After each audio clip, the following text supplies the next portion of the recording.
neurofeedback therapy helpful for those with sensory integration disorder?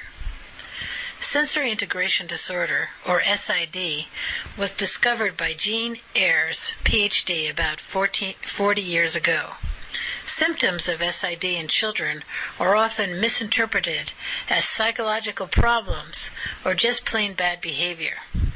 Higher cognitive functions, including things such as learning and behavior, depend upon having a normal sensory integration. As a psychologist, I'm sad to say that when I was in graduate school from 1982 to 1987, that this disorder wasn't talked about that much. At this time, I am often involved with families who have a child with sensory integration disorder. Imagine, if you will, that for each of your 5 senses, that there's a wire of a different color that leads the information from that particular sense into your brain. For example, for the information that comes in from your eyes or your visual senses, you might imagine a red wire and a blue one for hearing, etc. Now, assuming that your brain was able to notice what color of wire the information was coming from and knew that the red wire was information from your eyes and blue was from your ears, it would be a fairly straightforward process for keeping things figured out. Someone with SID, however, doesn't experience it quite like this. When someone is dealing with SID, their brain is getting mixed signals.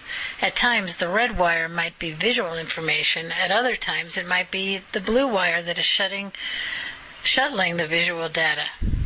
Then there may be times when the red wire is carrying both visual and auditory information. Can you see how this might be very confusing for the brain to interpret?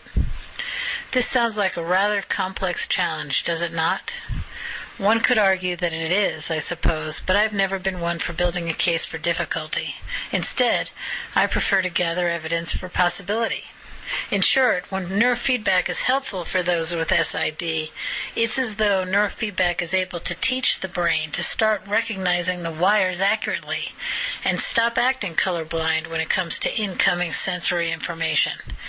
And why shouldn't everyone's brain learn to clearly interpret sensory information? Would you like to know more about the amazing world of neurofeedback? Just go to www.neurofeedbackbook.com. My name is Dr. Claire Albright. I'm a psychologist and the author of a 168-page book called Neurofeedback, Transforming Your Life with Brain Biofeedback. And I can be reached at 949-454-0996.